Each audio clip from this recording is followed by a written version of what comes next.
energi teman-teman sudah terisi, insya Allah kita bisa mengikuti jalan cara saya sastra dengan fokus. Itu mari kita mulai tanpa mengasih rasa hormat. Mari kita mulai acara cara saya sastra siang hari ini. Assalamualaikum warahmatullahi wabarakatuh. Salam namo buddhaya, swastiastu, salam kebajikan, rahayu, rahayu, rahayu, salam budaya. Bagus, begitu. Ini jargon dari Undo Kabudayaan Yogyakarta. Jadi kalau ada salam budaya, teman-teman letakkan tangan kanannya di dada sebelah kiri, lalu ucapkan lestari budayaku. Ini seperti semacam mantra ya. Jadi semoga budaya kita lestari. Oke, sekali lagi ya. Salam budaya. Nah gitu, jadi kalau ini sering-sering kita ucapkan, semoga ya budaya kita bisa lestari. Begitu, tapi sebelumnya izinkan kami menyapa terlebih dahulu yang terhormat Kepala Seksi Dokumentasi dan Informasi Seni Budaya Taman Budaya Yogyakarta, Ibu Diah Wahyu Abdulina, SIP dan MPK. Yang kami hormati para narasumber, ada Bang Indian Goto, Bang Cak Sukandar, Mas Bagas Setiawi Cakjana, Latif Setianugraha, Raihan Robi, dan tentunya teman-teman semua para peserta yang hadir pada siang hari ini. Tentu saja kami ucapkan selamat datang di acara Sarasehan Sastra 2025 dengan tajuk Yogyakarta Ibu Kota Buku Sastra. Terima kasih. Nah, sebelumnya tentu saja sebagai warga negara yang baik, Bapak Ibu hadirin yang kami hormati, untuk mengawali rangkaian kegiatan pada hari ini, marilah kita bersama menyanyikan lagu kebangsaan Indonesia Raya dalam sikap sempurna. Untuk itu, Bapak Ibu semua hadirin dimohon berdiri.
Lagu kebangsaan Indonesia Raya ini semoga bisa menjadikan kita semakin menjadi warga negara Indonesia yang baik. Yes. Begitu ya. Nah, tentu saja kita akan segera memulai acara hari ini, tapi sebelum memulai, izinkan saya untuk setidaknya mengantarkan teman-teman para peserta sekalian untuk mengawali hari ini dengan berdoa. Demi kelancaran serta keberkahan kegiatan kita hari ini, marilah kita menundukkan kepala seraya berdoa kepada Tuhan Yang Maha Esa. Berdoa, kami persilakan.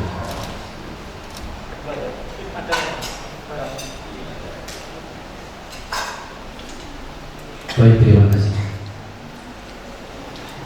Teman-teman semuanya hadirin yang kami hormati, perlu diketahui bersama bahwa Sarasian Sastra 2025 ini diselenggarakan Taman Budaya Yogyakarta sebagai ruang tegur sapa antara praktisi, pakar, akademisi, penulis, pembaca, dan masyarakat dengan karya, wacana, dan wawasan sastra di Yogyakarta dalam panggung bicara. Tentunya melalui acara ini diharapkan akan menjadi pelecut tumbuh kembang ekosistem sastra yang organik dan otentik.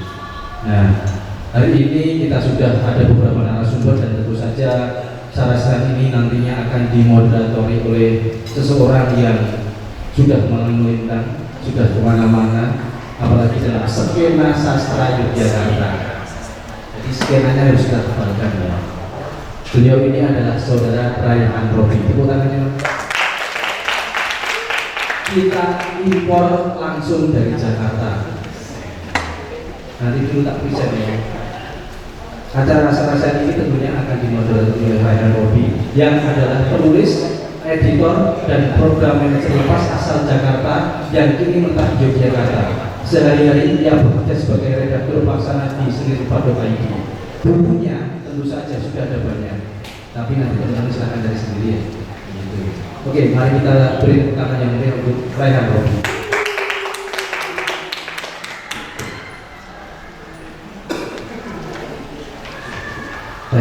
Tes ya. Gimana kabarnya Robi? Alhamdulillah. Kaget gimana kabar? Alhamdulillah.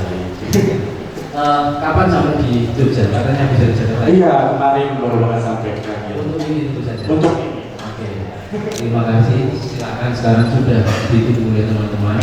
Ini Raihan Robi yang kita impor dari Jakarta khusus siang hari ini untuk mempersatukan kita dalam Sarasian Sastra.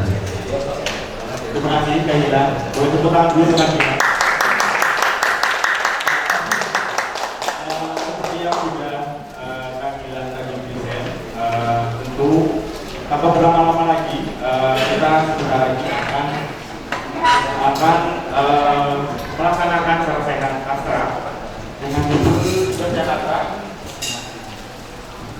Okay.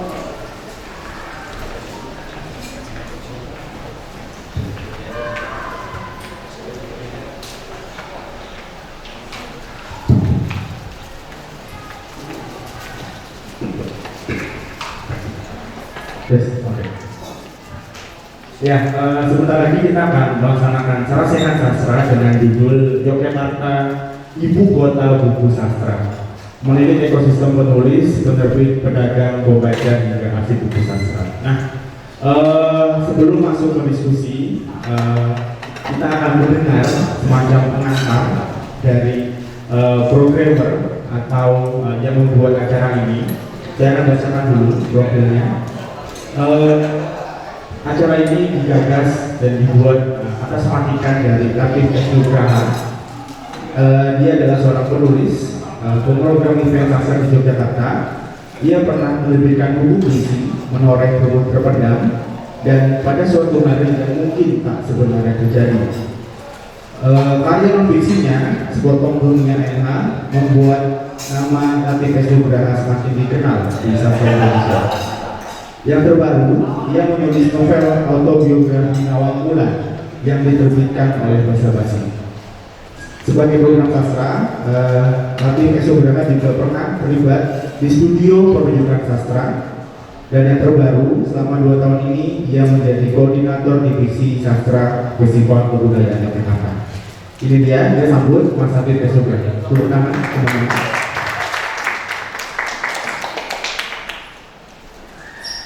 Halo Kak Habib. Terima kasih Mas Robi. Selamat siang teman-teman. Assalamualaikum warahmatullahi wabarakatuh. Sebuah tema yang atau wacana yang daging sebetulnya ya. Tapi tema ini berhubungan dengan Hari Jadi Yogyakarta yang daerah istimewa Yogyakarta yang ke-271. Sebuah tema besar, sebuah wacana besar yang kami hadirkan untuk membaca ulang bagaimana sebetulnya sastra di Yogyakarta yang tumbuh berkaitan dengan buku sastra. Kalau kita menilik kebelakang lagi sastra sesungguhnya sudah sama-sama erat dengan masyarakat Yogyakarta, terutama di keraton, di benteng gitu ya. Bagaimana para penjaga kerajaan melahirkan karya-karya sastra berupa kitab, serat bahasa dan seterusnya ya.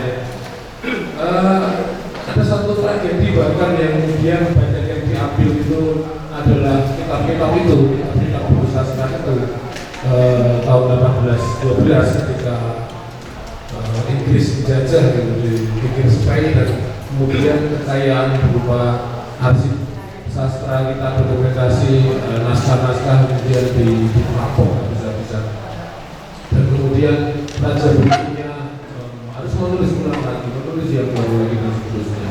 Nah, ketika kita berbicara mengenai buku sastra di Yogyakarta, sejarahnya menjadi panjang dari dalam keraton kemudian masuk ke ruang akademik, masuk ke komunitas-komunitas dan seterusnya. Aku bahkan perorangan di tahun 60-70-an barangkali kita masih acara dengan istilah seksilan misalnya, buku bagaimana secara mandiri diterbitkan, kemudian kampus misalnya, dan lembaga-lembaga negara yang kemudian juga menerbitkan buku-buku, terutama kemudian buku-buku sastra yang berkembang.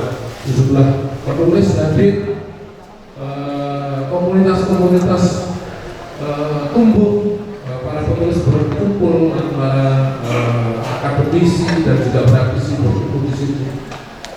Kemudian ada media cetak di sana. Nah, yang lawas-lawas ini nanti akan dibicarakan oleh Mas Bagas dari Jaksana selaku pengelola dari Ruang Lambung, yang akan berbicara banyak mengenai buku-buku atau media yang lawasan. Kemudian ketika ngomongin Jogja berkaitan dengan buku sastra, kita tidak bisa meninggalkan sastra berbahasa daerah, dalam arti sastra Jawa. Nah, tidak banyak penerbit yang fokus bertukus-tulus untuk menerbitkan buku sastra berbahasa Jawa, tapi ada yang yakin bahwa sastra Jawa bisa diedarkan, bisa diterbitkan dan beredar. Dan mungkin cita-citanya kecil saja, lagu, tapi itu yang dibicarakan oleh Cak Kandar bersama penerbit itu. Nah, seperti apa kisah dibalik bagaimana penulis dan peredaran buku sastra Jawa, penerbitan buku sastra Jawa nanti akan ada Cak Kandar. Dan tidak lengkap rasanya tanpa menghadirkan seorang penulis yang juga sekaligus memiliki penerbitan buku, yang juga sekaligus merupakan seorang pengedar buku, dan jejaring dengan aktivitas ruang jejaring yang mampu menghubungkan sastra-sastra tidak hanya di Jakarta tapi juga di berbagai daerah. JBS, Jual Buku Sastra, menjadi semacam ruang tamu bagi sastra Jogja ya, sebenarnya kita di sini dan untuk berbagi pengalaman dan pengetahuan wacana mengenai bagaimana buku sastra, penerbitan, perdagangan, hingga cita-cita kecil mungkin ya, tentang pengarsipan buku sastra juga. Itu yang akan dibicarakan. Jadi apa yang akan dibicarakan ini menjadi satu garis besar di sini berkaitan dengan wacana. Ini masih wacana ya teman-teman, mengenai Yogyakarta ibu kota buku sastra. Ada kata sastra di belakang itu, bahwa Jakarta sebelumnya sudah menjadi kota buku, tapi buku sastra, nah ini satu hal yang benarkah? Nah ini nanti kan narasumber ini yang akan mengulas lebih lanjut mengenai wacana tersebut. Kira-kira itu pengantar dari saya berkaitan dengan topik Sarajaya Sastra kali ini. Selamat menyimak teman-teman, selamat bersama-sama, selamat berdiskusi, selamat siang, matur nuwun, mohon maaf, assalamualaikum warahmatullahi wabarakatuh.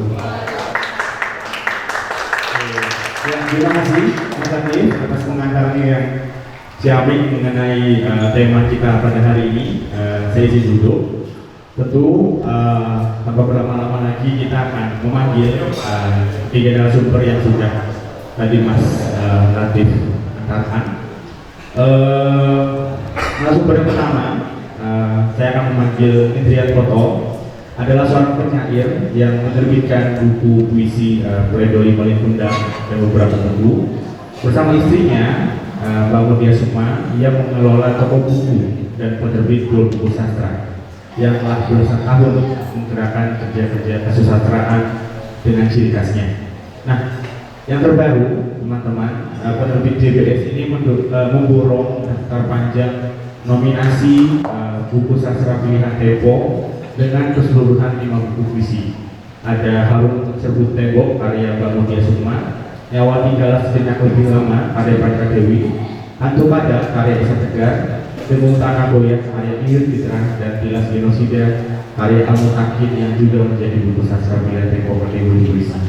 Kita akan mengetahui lebih dalam tentang bagaimana praktik bak foto di JBS dan juga JBS sendiri. Ini dia, kita sambut Bang Nitian Proto.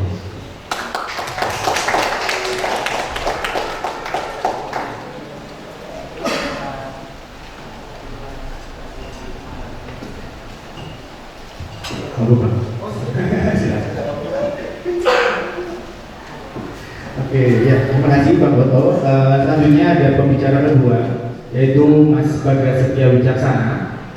Dia adalah seorang pedagang buku lawas di ruang Lamun yang menjual beragam buku lawasan bakat langka dengan beragam fokus seperti seni budaya, agama, hingga politik. Nah, ruang Lamun dulu bertempat di dekat fakultas saya, Fakultas Bahasa Seni Universitas Yogyakarta. Saat ini bertempat di Karakajen, Pergangsan. Nah, ruang Lamun ini juga menjadi ruang yang menarik karena menjadi satu titik temu aktivitas diskusi dan lain-lain. Kita akan mengenal lebih jauh bagaimana praktik ruang Lamun juga Mas Bagas dalam mengelola buku lawasan ini. Kita sambut Mas Bagas Setia Wicaksana.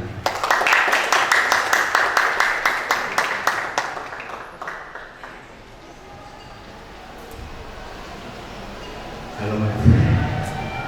Indonesia. Oke. Selanjutnya yang terakhir ada Sukandar atau Cak Kandar, adalah alumnus Fakultas Kehutanan UGM. Cak Kandar saat ini mengelola penerbit interlude yang tahu bagaimana berfokus pada sastra Jawa modern, tapi juga terbuka dengan genre sastra lainnya. Yang juga menarik, buku puisi karya Ulfatin CH yang diterbitkan oleh Interlude Gelombang Laut Ibu masuk juga ke dalam daftar panjang nominasi buku sastra pilihan Tempo. Nanti kita akan mendalami bagaimana praktik Cak Kandar yang berfokus pada sastra Jawa. Nah, ini dia, kita sambut Cak Kandar.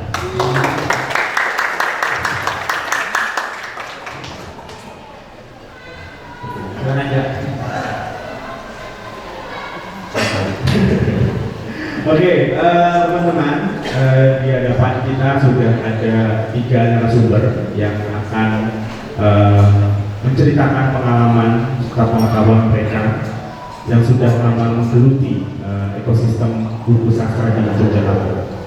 Jadi mungkin aku akan memberi sedikit pengantar dan nanti bisa direspon sama para narasumber, entah menggunakan presentasinya atau kita bertanya jawab. Tapi pengantarku seperti itu sama seperti yang Mas Atif bilang, bahwa kita tahu Yogyakarta itu telah menjadi titik lebur dari beragam daerah di Indonesia. Nah, hasil dari peleburan itu tercatat dalam proses kreatif kepenulisan hingga acara-acara sastra. Dan buku, apapun yang mendasari terbit dan terbentuknya, adalah suatu arsip serta memori yang sedikit banyak beririsan dengan Yogyakarta sebagai lokus, atau beberapa penulis meyakini Yogyakarta sebagai kawah Condro di Muko gitu ya. Jadi kawah yang menempa para penulis begitu. Apakah demikian? Nanti kita akan tanya. Hal ini terjadi bukan karena aktivitas di ruang akademik di kampus-kampus di Yogyakarta, tetapi juga peran-peran di luar dari bangunan kampus yang lebih kultural dan organik melalui program sastra, toko buku, hingga event-event sastra dan perbukuan. Nah, namun kita juga mengetahui bahwa ekosistem terus bergerak maju dan banyak sekali tantangannya. Seringkali semakin berkembangnya zaman, siasat bertahan dan berkelanjutan di ekosistem ini terkadang sangat terjal dan harus selalu untuk memutar otak. Beberapa situasi pernah terjadi semasa pandemi, itu juga membuat kita memutar otak. Belum lagi yang terbaru, semisal perdebatan katakanlah penggunaan kata indie gitu ya, karena sekarang ini banyak penerbit yang memiliki pemegang kapital atau modal pun juga mengaku indie. Jadi ada kamuflase seperti itu gitu. Nah, ini yang menjadi tantangan sebenarnya bagi para pengelola toko buku atau penerbit yang memang benar-benar indie gitu. Nah, belum lagi semisal katakanlah ada pembajakan dan pelanggaran hak cipta, belum lagi juga naiknya harga cetak, kualitas kertas dan segala macam, dan mahalnya pajak gitu. Hampir kita tahu bahwa amat sangat kecil kemungkinan seorang penulis bisa hidup dari royalti buku yang diterbitkannya gitu. Dia harus selalu memutar otak bagaimana caranya mendapatkan penghasilan lain dari yang tidak hanya sekedar menerbitkan buku gitu. Dan tentu saja peran negara yang hilang seperti yang sudah. Jadi itu semacam provokasi awal kepada tiga narasumber kita. Mungkin sebagai pengantar, aku ingin menanyakan kepada tiga narasumber kita di sini bahwa bagaimana Bang Koto, Mas Bagas, Cak Andar memasuki katakanlah dunia ekosistem buku sastra pada awalnya gitu. Dan apa yang akhirnya ditemui selama menjalani transisi kedewasaan ini, apa yang membuatnya menjadi berbeda dalam konteks hari ini gitu. Mungkin itu dulu pertanyaan awalnya, karena kami juga penasaran bagaimana Bang Koto dan Mbak Sukma mengelola JBS, Cak Andar mengelola terus, dan Mas Bagas mengelola ruang. Itu dulu pelantikan awalnya. Kita bisa ke Bang Koto dulu mungkin ya. Oke, silakan Bang Koto. Terima kasih Bapak. Selamat siang teman-teman semua. Sebelum saya bacakan beberapa bagian dari makalah saya, saya kira tadi ada teman yang bertanya kemarin, kok sesinya yang berisi cowok-cowok semua? Buat saya itu pernyataan yang menarik ya, sekali pertanyaan untuk kita semua di sini, teman-teman penyelenggara dan pengisi acara, kita mulai mempertimbangkan soal posisi dan porsi laki-laki dan perempuan dalam forum. Pesan.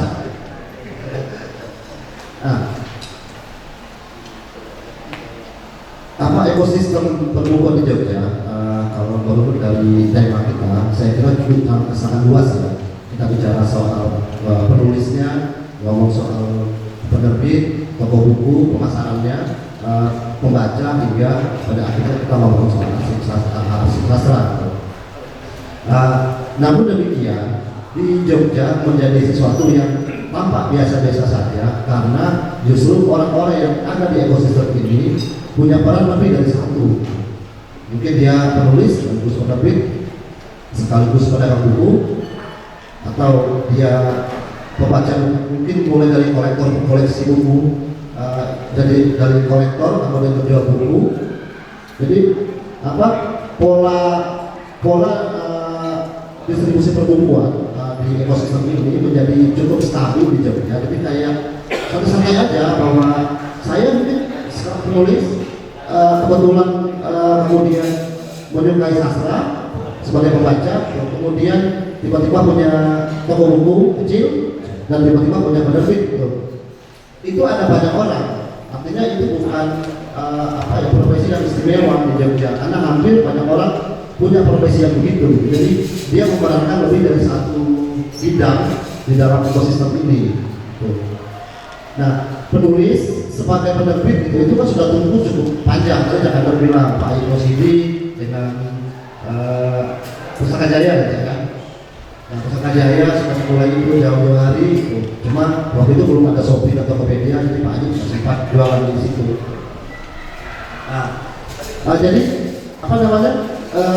Dengan banyaknya penulis di Jogja, sangat memungkinkan kemudian tumbuh profesi baru yang penerbit, di mana mereka tidak perlu jauh-jauh mencari penulis di dalam di Jogja sendiri. Sampai hari ini ada berlimpah orang, ada banyak orang yang menulis gitu. Nah, karena ini konteksnya sastra ya, ada banyak orang yang menulis puisi, ada banyak orang yang menulis cerpen, ada banyak orang yang menulis novel gitu. Sehingga periode penerbitan, apalagi belakangan ada banyak penerbit kecil itu yang memungkinkan buku terbit secara dengan skala yang lebih kecil, itu memungkinkan penerbit itu bisa tahan hidupnya lebih panjang dibanding periode awal mereka di awal tahun 2000-an, di mana di waktu itu mereka masih harus mencetak buku dengan jumlah yang banyak, harus ikut distribusi buku ke sejumlah agen gitu, kemudian buku dikembalikan dengan jumlah yang banyak. Di tahun-tahun 2000-an awal ini juga kita menemukan ada banyak buku-buku yang dilelang dengan harga murah gitu, karena memang tidak punya tempat lagi untuk menyimpan barang dengan jumlah yang banyak, sementara pembaca juga belum punya ekosistem yang baik di dalamnya. Nah, di luar dunia penerbitan kemudian juga ada percetakan. Nah, ini mereka juga sedang dua uang gitu, bahwa ada banyak penerbit sekaligus punya percetakan, atau penerbit tidak punya percetakan tapi dia pasti punya teman percetakan gitu. Nah, percetakan juga saling membantu gitu. Oke, kamu bayar dulu, ada banyak sistem kerja yang memungkinkan penerbit tidak bertahan gitu. Nah, kemudian kita bicara soal pasar toko buku. Nah, hari ini kita melihat ada banyak sekali toko buku kecil di Jogja dengan visi yang sangat bagus gitu. Mereka juga sekaligus mengambil peran komunitas sebagai penyelenggara kegiatan. Mereka juga bikin panggung-panggung kecil untuk acara-acara pembacaan karya gitu. Mereka tidak hanya sebagai toko buku semata-mata dalam konteks komersil, tetapi juga mereka bagian dari persebaran kesastraan itu. Mereka yang merayakan penulis, mereka juga merayakan buku gitu. Nah, nanti bagaimana sistem toko buku lebih detail, nanti beliau ini Mas Bagas akan menjelaskan bagaimana. Nah, ini fenomena menarik bahwa ternyata bahkan buku-buku lawasan, buku-buku tua, buku-buku lama ternyata punya pasar yang harganya luar biasa gitu. Tapi di sisi yang lain di Jogja juga tertemukan ada buku lawasan yang harganya bisa 2 ribuan, karena cuci gudang dari ini kan dari terbit. Nah, ini menarik. Jadi teman-teman misalnya ketika datang ke Jogja dengan obsesi ingin menjadi pembaca, itu tempatnya banyak. Setelah kita ada shopping center yang sudah puluhan tahun, mereka berganti rupa itu, mereka tumbuh dengan sangat baik. Mereka juga tidak ada persoalan dengan banyak yang pedagang buku di marketplace, tidak ada persoalan munculnya toko-toko kecil di Jogja gitu. Semua dapat tempat gitu. Artinya itu juga menunjukkan bahwa sistemnya berjalan dengan baik gitu. Bahwa ketika mencari buku tertentu, orang mau kemana nih? Kemana nih saya pergi? Ada buku lawasan, ada toko buku khusus, buku dengan isu tertentu. Biasanya juga sekarang bahkan toko buku juga punya jualan yang spesifik gitu. Jadi tidak hanya buku pelajaran kemana harus cari gitu. Kita tahu sebagai pembaca ini juga didikan secara tidak langsung, bahwa orang tahu mencari buku apa, dia kemana. Buku kedokteran akan mungkin ada di buku Aki, tidak ada di warung sastra gitu. Nah, mereka tahu di mana buku-buku kedokteran bisa mereka beli.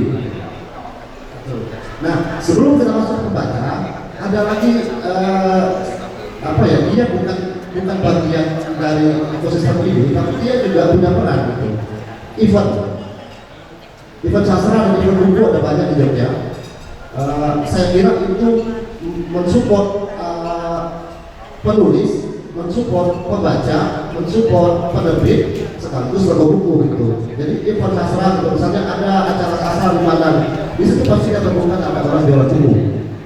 Di situ akan ada penulis yang berbicara gitu.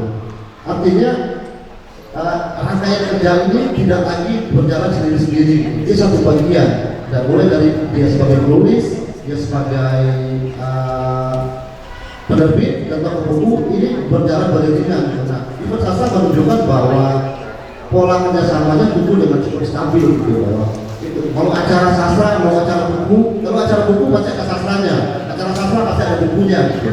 Di semua event, bahkan acara-acara kecil yang dibikin oleh komunitas pun mereka pajang buku gitu, untuk dijual. Artinya ada apresiasi yang tidak bisa ditinggalkan bahwa ini acara sastra dan ini buku sastra, dia tidak sendiri-sendiri.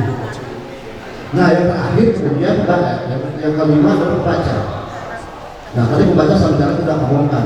Secara tidak langsung kamu membaca buku, dia juga sekaligus sebagai pengarsip, pendokumentasi gitu.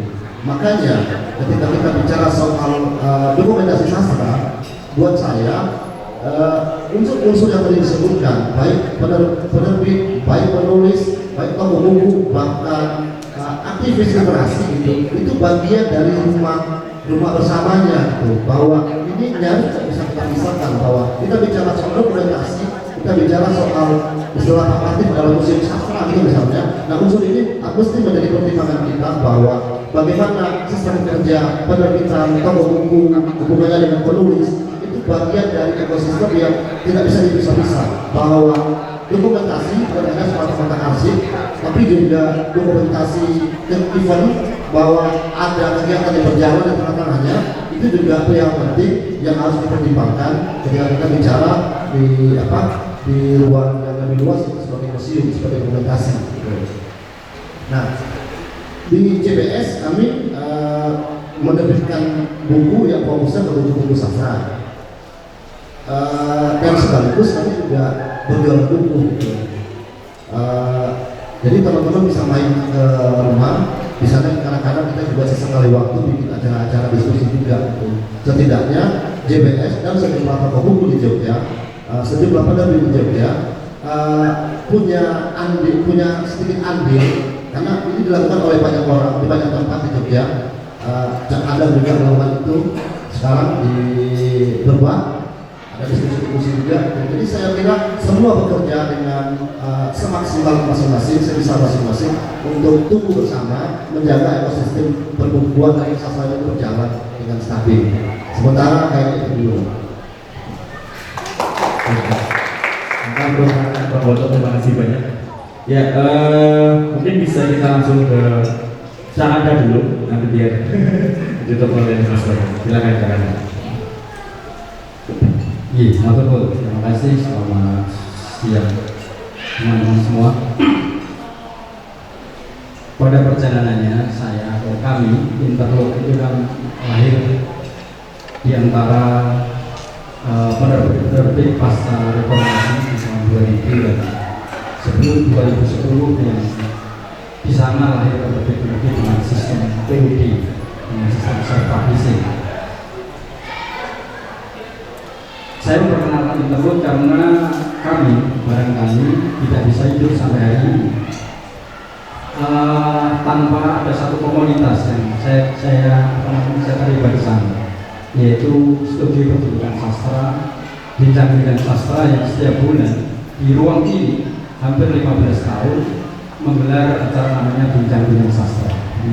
Saya Mas Latif itu dulu tugasnya salah satu adalah menggelar kloso atau menggelar tikar di sini setiap bulan sekali dari tahun 2006-2007 sampai berakhir pada pandemi kemarin. Itu perjalanan sekilas. Interlock lahir dari tiga. Saya bersama dulu teman kos waktu pasca mahasiswa di tahun 2000 awal sebelum era digital PUBG ini. Saya Mas Agus Manaji, seorang penulis penyair, kemudian ada satu lagi Mas Tia Setiadi, seorang penerjemah yang sekarang mengelola penerbit Sirka, dan saya bersama yang saya belajar ilmu penerbitannya dari sebuah penerbitan di Jogja juga. Guru pertama saya adalah penerbit Kompak, kalau teman-teman tahu, yang di sana menerbitkan khusus buku-buku sejarah. Dari sana saya belajar sedikit, setelah itu keluar dan kami bertiga melahirkan Interlock. Dan interlude saya meyakini sampai hari ini tidak akan bisa hidup sampai hari ini tanpa namanya studi pendidikan sastra dan bidang sastra. Dan situ saya jadwal gelar buku ke sana.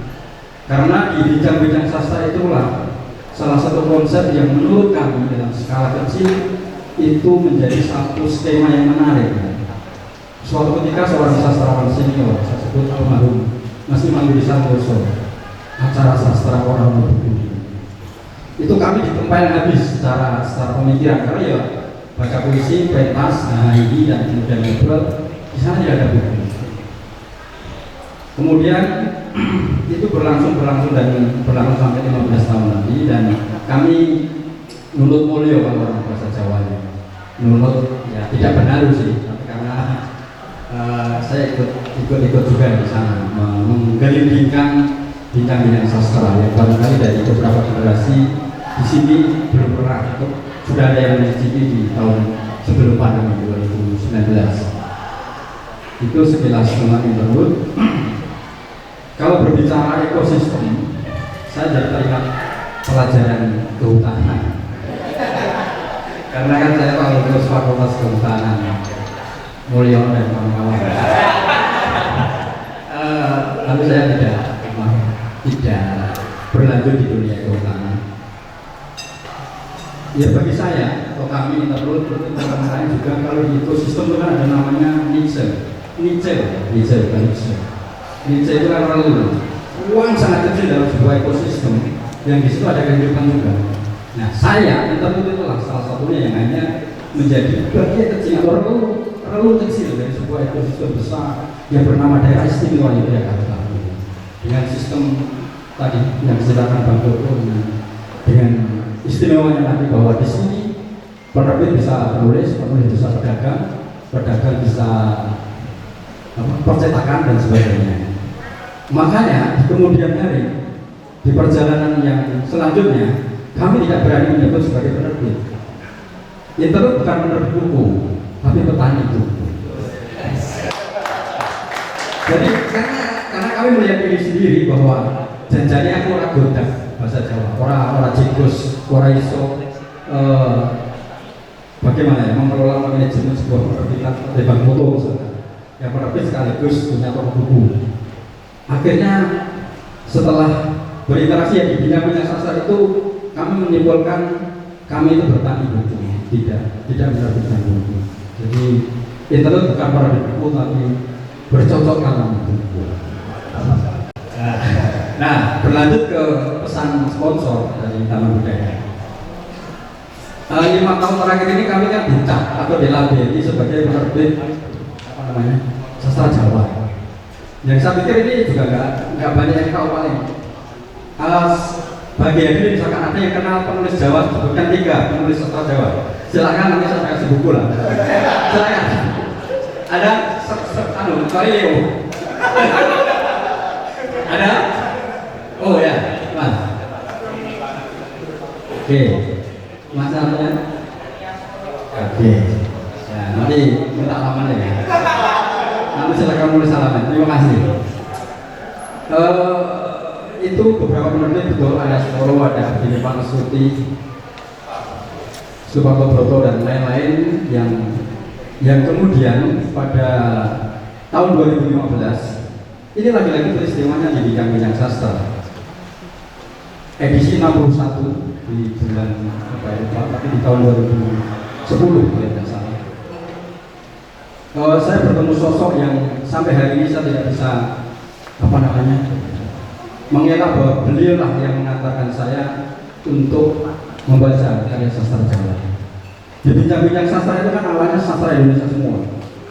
Saya menulis puisi juga dulu, tapi karena enggak menarik akhirnya jadi petani. Di bincang-bincang sastra di kemudian hari melakukan sebuah pola, kita juga harus menghadirkan sastra Jawa karena kita di Jogja.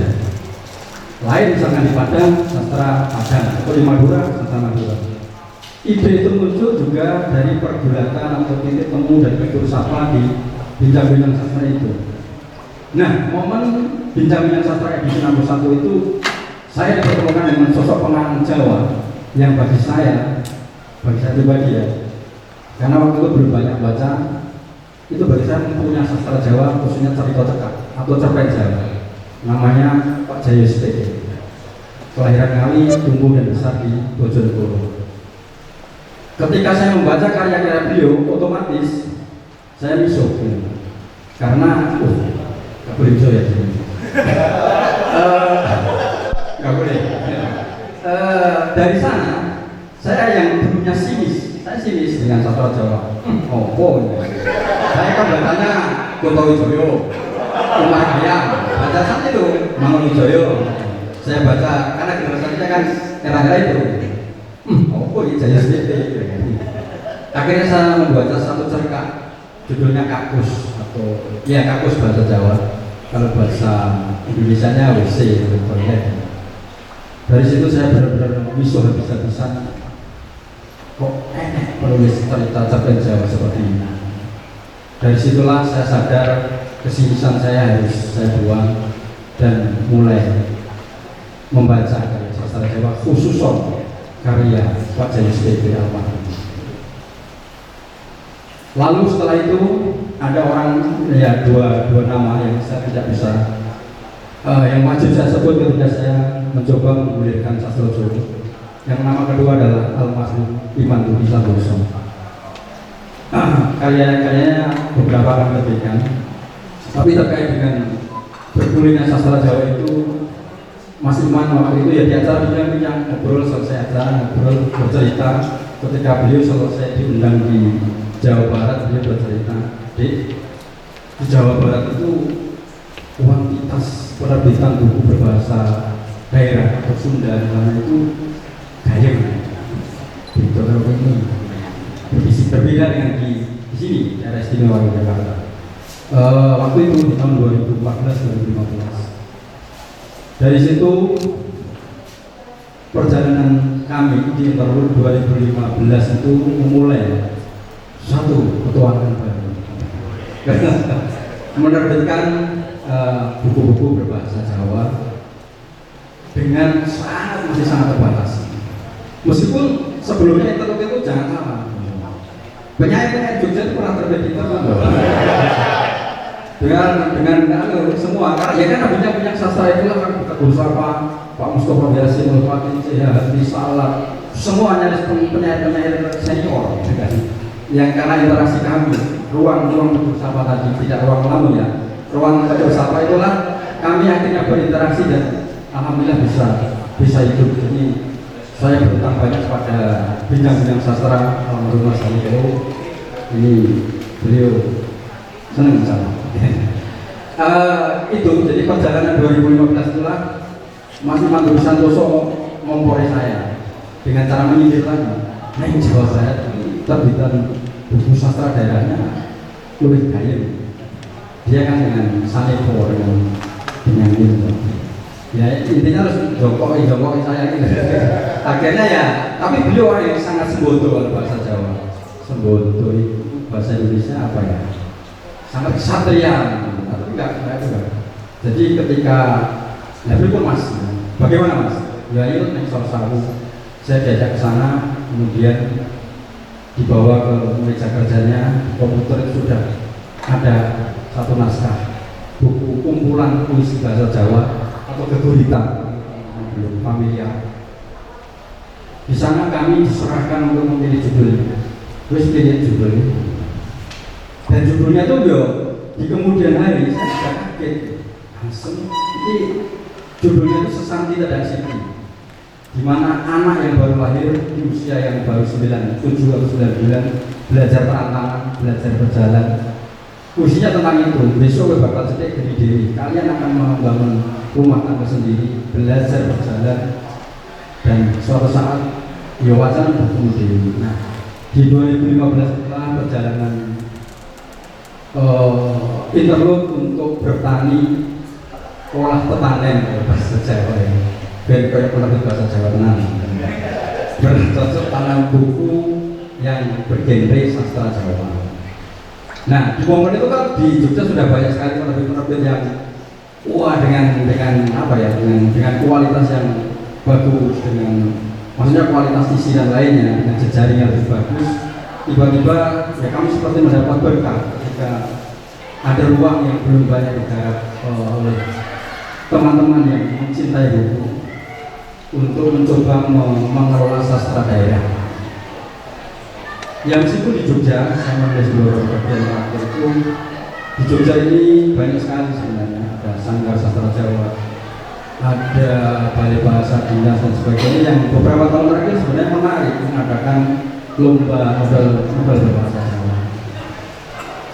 Akhirnya kami sampai hari ini setelah sekitar ya hampir 10 tahun meneliti sastra Jawa, ya meskipun kalau teman-teman sastra Indonesia juga nggak menolak ya. Iya, karena akhirnya itu karena bertani tadi konsepnya harus ke pertanian. Kami tidak katalog, tapi karangitri. Iya, di ekosistem pun sama. Di ekosistem itu hutan itu tidak akan bisa tumbuh dengan baik kalau hanya sawit saja. Kalau adanya, iya kan ya. Kalau kondisi sekarang ya, artinya akhirnya kami diberkahi dengan ketika menggarap sastra Jawa, karangitri. Kami menanam apa saja, ya puisi, ya novel, ya bahasa Jawa tadi. Ya akhirnya menemukan itu di perjalanan seiring interaksi kami dengan banyak kawan, dan terima kasih ketika kami mendapatkan satu sematan baru sebagai penerbit sastra Jawa yang alhamdulillah kan di situ karena awalnya juga saya memang belajar karena akhirnya menemukan satu ungkapan sendiri. Saya dibesarkan dari Boso Jowo Deso yang mana ketika ibu atau ibu saya ngakon dengan bahasa Indonesia mungkin tidak akan terasa di hati saya kalau tidak pakai bahasa Jawa. Sama seperti di sini. Oh, nah ibu beda dengan bahasa Indonesia terasa. Jadi akhirnya ya untuk diem kalau bahasa Jawa itu ya untuk apologinya ini sebagai salah satu ajar saya untuk bertimarang dalam guru Boso ini. Itu aja. Oke,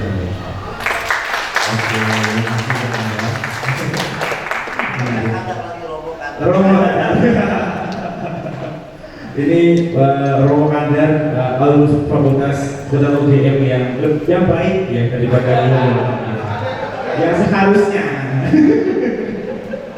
Oke, terima kasih Cak Kandar. Nah, mungkin bisa langsung ke Mas Bagas. Nah, tadi apa namanya? Kami juga menanti bagaimana Mas Bagas mengelola ruang Lamun dengan buku lawasnya, bagaimana kurasinya, pasarnya juga. Bang Lalu sepertinya penasaran juga. Silakan, Mas Bagas. Terima kasih. Nah, ini aku mencoba jawab nanti di diriku juga ya. Pak ini alamat ini. Ada satu penulis sastra Jawa itu yang akhirnya namanya Senggono. Ya itu tulisannya banyak di era-era 50-an sampai tahun akhir 60-an. Tapi saya begini aja. Oh iya. Sebenarnya mungkin kalau boleh nambahin Cak Kandar dengan interlude-nya petani buku lah itu dengan predikat sastra Jawanya itu sebenarnya semacam meneruskan semangat yang di tahun 50-an sampai 70-an itu cukup marak sih penerbitan sastra daerah, termasuk berbahasa Jawa atau berbahasa Sunda yang paling banyak. Selebihnya itu masih tidak sebanyak dua bahasa daerah itu karena pengalaman temuan-temuan saya di Lamun gitu, karena bersinggungan sama buku lawas, akhirnya mau nggak mau itu jadi harus banyak era yang terlibat, banyak nama yang terlibat, bahkan nama-nama yang sebetulnya cukup asing ya kalau untuk hari ini. Jadi nama-nama kecil lah, nama-nama yang sepertinya luput di catatan sejarah. Nah, saya di sini mau cerita ruang aja, biar sama seperti lainnya. Saya mencoba merangkum lewat ruang lamu. Jadi ruang lamu itu memang awalnya saya bosan lah, karena basic saya itu jualan online. Sudah berjalan cukup lama lah, dari seriusnya itu dari 2013 ya, sampai pandemi itu karena keterbatasan ruang gerak. Jadi saya berpikir untuk membuat kantor kecil-kecilan lah. Terus saya kasih nama ruang lamu, yang tujuan awalnya sebenarnya tempat senang-senang. Jadi tempat buat beristirahat lah dari transaksi. Karena memang saya pengen menemukan rasa yang beda ketika jualan. Tapi itu beda seperti jualan di toko online. Jadi kalau di toko, kalau ketemu kan saya selalu berusaha membangun dialog, karena biar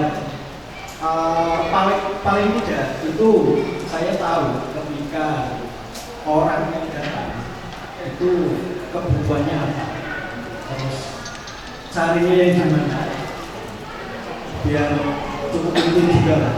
Jadi dari perjumpaan itu malah saya lumayan terjerumus lah mengelola ruang, karena kembali lagi ke Jogja itu, saya membayangkan Jogja itu kayak dapurnya sumur. Jadi isinya koki-koki tok, banyak juru masaknya. Tapi mereka masih merasa kurang sampai hari ini. Merasa kurangnya tempat mereka kuat bumbu itu kadang harus selalu muncul yang baru. Jadi dari imajinasi itu sih, terus ruang-ruang bisa ada sampai hari ini. Karena selain transaksional, jadi di toko juga saya punya kebiasaan itu memindai dari fisik terus jadi file.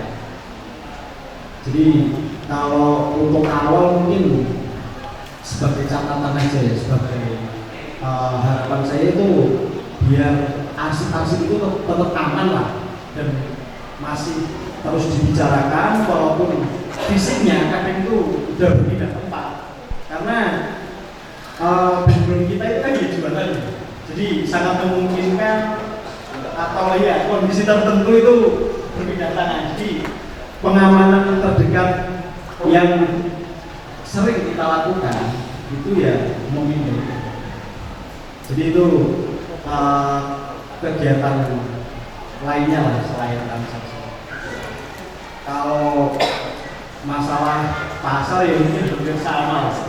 Setiap buku atau setiap toko buku di Jogja itu kan punya karakter masing-masing ya, punya khasnya masing-masing. Jadi seperti yang Mas Bodo bilang tadi, misal ketika kita perlu buku ini, itu harus kemana, perlu arsip ini itu harus kemana. Jadi sebenarnya toko-toko buku di Jogja menurutku sangat terbantu dengan atmosfer yang memang sudah ada di Jogja.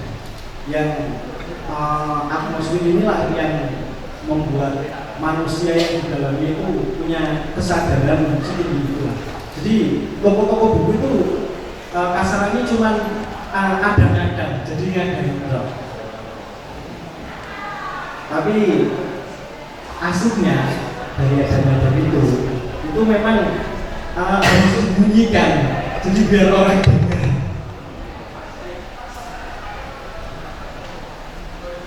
Ya kurang lebih seperti itu dulu. Jadi nanti untuk selebihnya mungkin bisa tanya jawab lagi ya. Terima kasih. Oke, mantap. Terima kasih Mas Bagas. Teman-teman, jika ada yang ingin bertanya atau ingin menanggapi, langsung merespon boleh dengan cara mengangkat tangan. Apakah ada yang mau merespon terlebih dahulu? Belum ada? Oh ada, oke. Panitia? Oke. Boleh perkenalan sama responnya apa ya?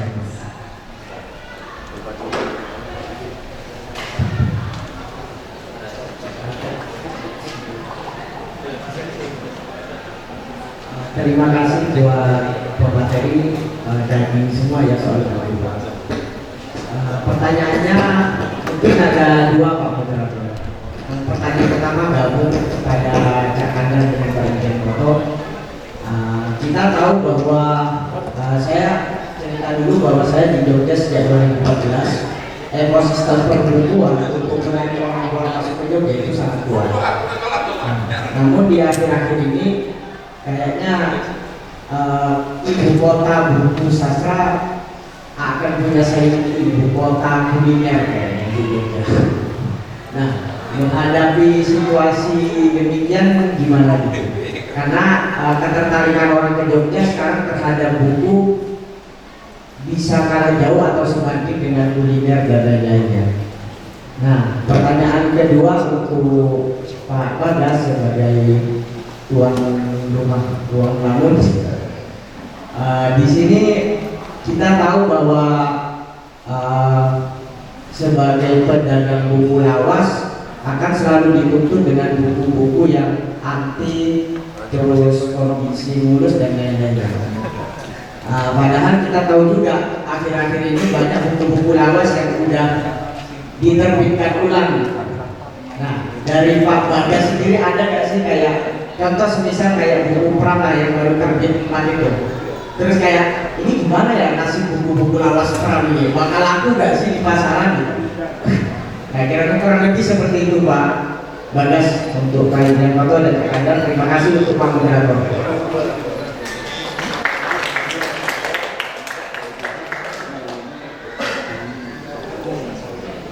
Oh iya, mohon maaf ya, langsung aja. Saya mohon maaf pertanyaan mungkin terlalu vulgar ya, mungkin nggak sopan nih, tapi harus saya sampaikan. Penerbit buku tuh omsetnya berapa? Mohon maaf, boleh kalau kira-kira kalau dengan kerabat kalau sendiri siapa sih nanti umumnya yang baca buku dan luar biasa sastra itu di perguruan ini juga menjadi hal yang mungkin di Indonesia itu sangat-sangat terbuka. Boleh banyak ngajarin sastra, bukan ngajarin sastra, boleh betul sastra itu terjadi di Jogja ya. Nah, jadi maksudnya harus gimana kan? Ini para dewa, kuat banget, resepnya apa? Patahan batin, dan terbit itu sakjanya orang di duit itu kok iso, mungkin mesti Allah. Tapi itu tadi lah itu pertanyaan mungkin ya atau tidak ya dijawab, tapi nanti tidak kita atau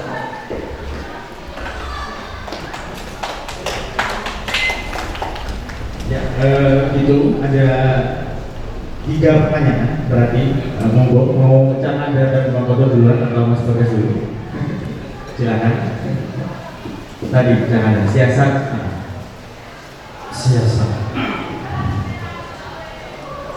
Ya sebenarnya kalau kami pribadi, saya itu kan meniru itu Mas. Petani-petani kecil itu yang biasanya berdasarkan pengalaman sehari-hari kami yang kami lakukan. Jadi ketika saya menulis ini pun ya sekadar bagaimana petani kecil itu bercerita sehari-hari dia. Misalnya kalau ditanya omset, petani itu saja omsetnya berapa, itu susah jawabnya petani. Karena ya memang ada spirit lain bahwa kalau kami pribadi, karena kami kemudian mengalihkan visi kami ke bertani buku, akhirnya ya manajemennya tidak sehebat Mas Koto nanti ya, omsetnya misalnya, karena ada kalkulasi yang itu kan. Jadi kalau ditanya omset akhirnya ya kalau jawaban wong di Sultan itu ya yang penting laku mas, jalan meskipun dengan getih wah harus keringat tetapi ya tetap ada kalkulasi, tetap ada bagaimana kita mencoba, namanya juga wong murid, orang hidup diberi pikiran, diberi hal-hal lain ya kita akan terus mengupayakan supaya karena sudah berjanji pada diri sendiri untuk hidup mati bersama penerbit. Kalau saya misalkan dengan buku misalkan, saya kan temannya Mas Buku di Kawasan itu dari orang buku. Jadi akhirnya ya kembali kepada visi masing-masing penerbit. Ya kalau kayak kami yang bahasanya penerbit ini ya itu seperti nggak bisa dikalkulasi gaya nih. Tapi ya omset itu kan nomor berapa ya? Kalau saya omset nomor sekian atau berapa. Tapi prinsipnya bahwa ya sama dengan Mas tadi bagaimana siasat pada akhirnya atau pilihan-pilihan yang kita ambil adalah dulu ada semacam pertemuan, ada kenduri penerbit ini waktu itu kita ada pertemuan bahwa ya akhirnya menemukan sikapnya sendiri untuk karena pada akhirnya Jogja dengan ekosistem yang tadi diceritakan ya entah pusat kuliner entah apa lainnya, tetapi ketika di setiap relung tadi, setiap niche tadi di beberapa di ekosistem besar yang namanya Perbukitan Jogja itu ada relung-relung yang hidup, jangan takut ekosistem itu akan hidup karena masih ada relung-relung kecil manusia yang penuh muslihat baik maksudnya muslihat diri sendiri untuk ayo kita tetap bergerak bahwa buku adalah kalau bahasa anak hari ini jalan ninja, kalau bahasa kami ya dharma kami di buku. Jadi kadang-kadang dosa membantu betul luweh mas, ini awal luweh. Tetapi kami punya sikap bahwa kami hidup di buku dan kami hidup bersama buku dan ya barangkali tidak semua tempat kalau kami yakini seperti di Jogja. Saya karena saya banyak dibantu oleh ekosistem dengan teman-teman yang support itu, akhirnya Jogja tetap menjadi salah satu tempat atau ibu kota buku sastra tinggi misalnya di belakangnya. Tapi ya itu besar sekali kalau buku sastra kan, kalau sastra ini itu kan akan bisa dipertanggungjawabkan. Karena kan sastrawan besar yang jarang masuk ke ini. Kalau dalam tanda S-nya besar, tapi tadi orang-orang yang di Jogja itu kan saya menyebut ada yang model